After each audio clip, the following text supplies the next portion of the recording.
Buenas tardes. Vamos a meditar el Evangelio de San Mateo, capítulo 18, versículos 21 a 35. Y les recuerdo que es cuando un rey quiere arreglar las cuentas con sus servidores.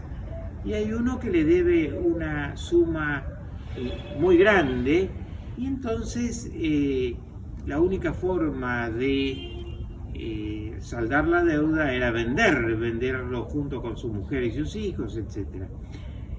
Y finalmente le perdona la deuda, y este mismo servidor del rey, a quien le perdonaron una enorme deuda, ni bien sale de la presencia del rey, llama a otro que le debía una suma muy ínfima, muy inferior, y no le perdona esa deuda y lo manda a la cárcel para que pague lo que debe.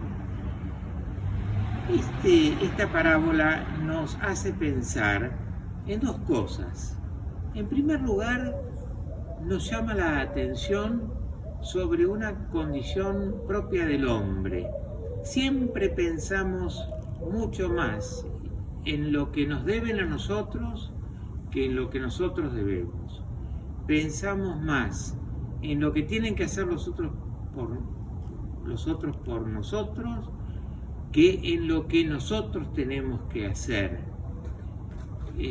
por los demás. Pensamos más siempre en lo que tenemos que recibir que en lo que tenemos que dar, ¿no?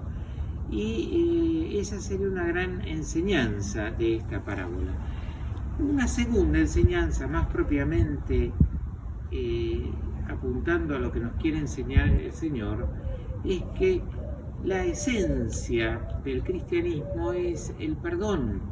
Hemos sido perdonados por Dios, y el que no comprende esto no comprende la fe cristiana. Porque ¿por qué tenemos que perdonar 70 veces 7, como dice el Señor Jesús aquí? ¿Porque sí? ¿Porque Jesús lo dice? No, tenemos que perdonar porque nosotros fuimos perdonados muchísimo más.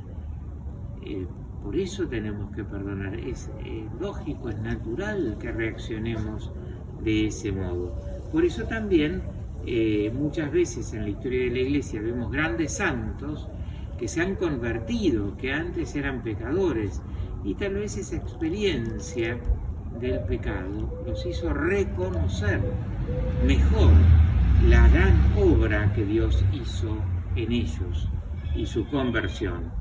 También nos dice el apóstol San Pablo en la segunda lectura que quería leer: hermanos, ninguno de nosotros vive para sí, ni tampoco muere para sí. Si vivimos, vivimos para el Señor, y si morimos, morimos para el Señor. Esto dice a los cristianos de Roma San Pablo, y también nos lo dice, por supuesto, a nosotros, íntimamente vinculado con lo que comentábamos antes.